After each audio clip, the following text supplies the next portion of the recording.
Quand Charles Aznavour chante La Bohème, on peut peut-être y reconnaître un certain Paul Gagnon, ce jeune bérivrin de 17 ans qui, pour ne pas renoncer à son rêve, a pris le risque de se choisir. Dans les cafés voisins, nous étions quelques-uns qui attendions la gloire. Et bien que miséreux, avec le ventre creux, nous ne cessions d'y croire. Et quand quelques bistrots, contre un mort au pas chaud, nous prenaient une toile. Né le 26 mai 1932, deuxième enfant d'une fratrie de 8, Paul grandit sur la ferme familiale du rang Saint-Joseph de Grande-Baie, près des battures de la rivière Saguenay. Son père, Édouard Gagnon, sa mère, Marie-Berthe Bolduc, animent les soirées par le chant autour du piano. Une existence laborieuse, toute simple, où l'aîné doit inévitablement devenir le successeur du père à la ferme et le second, le prêtre dont l'engagement fera honneur à toute la famille. Paul quitte l'école primaire à 13 ans. Passionné de lecture et de musique, il suit des cours de piano auprès d'Yvonique Desbiens et, jeune débardeur sur les quais de Port-Alfred, achète sa première guitare à 16 ans. Aux grandes dames de son père, il veut être un artiste, conquérir le public et, qui sait, se retrouver à Hollywood. Il a 17 ans.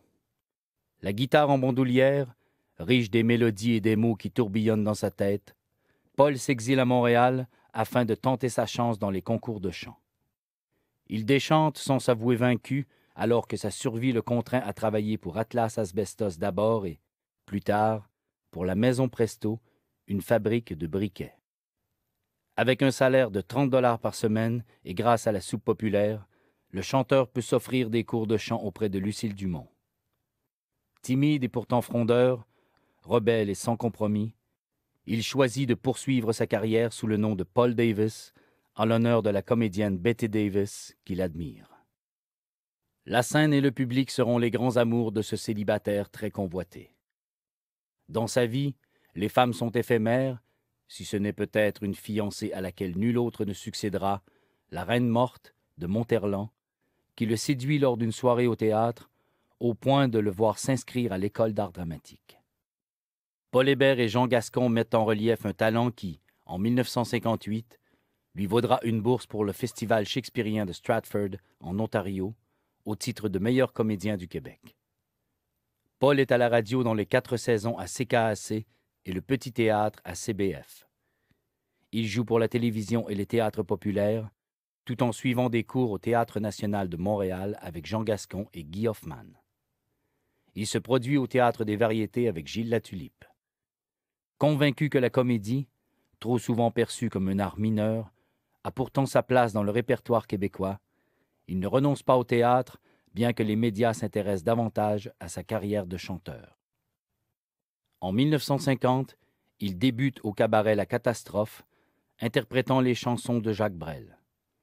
Il devient barman-chanteur, effectue plusieurs tournées dans la province, enregistre plusieurs disques et flirte avec un premier succès lors de la sortie de « Vous permettez, monsieur », popularisé par Adamo.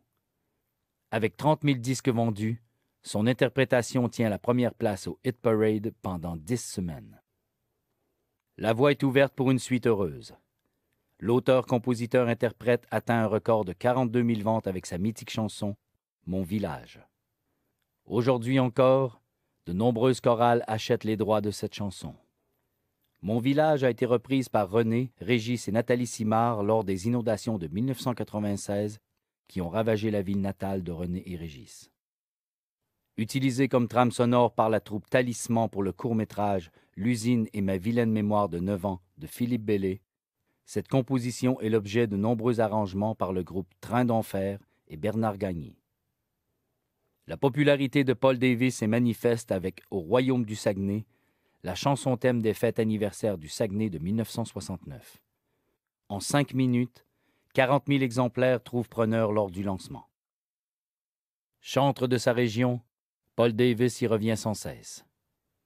Il vit au sommet des toits de Montréal, dans un appartement décoré de ses peintures, de ses instruments de musique, des objets d'art témoins de ses séjours à l'étranger, reflet du citadin bohème, mais c'est sur la route du parc qu'il compose « Mon village ». Sur les bords de la rivière Saguenay, il est beau mon village. Et malgré tous mes voyages, je ne l'ai jamais oublié.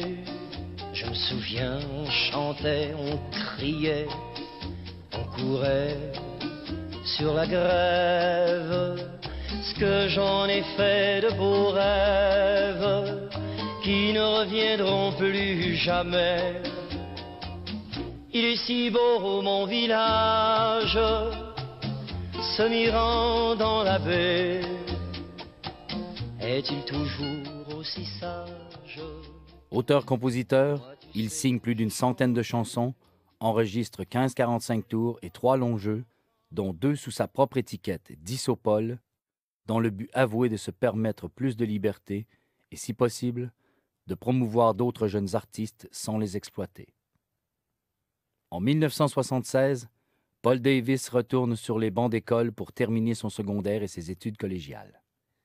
2 ans plus tard, il quitte la scène et devient gardien de sécurité, répliquant à ceux qui s'en étonnent que c'est un métier comme un autre, car il a déjà réalisé son rêve.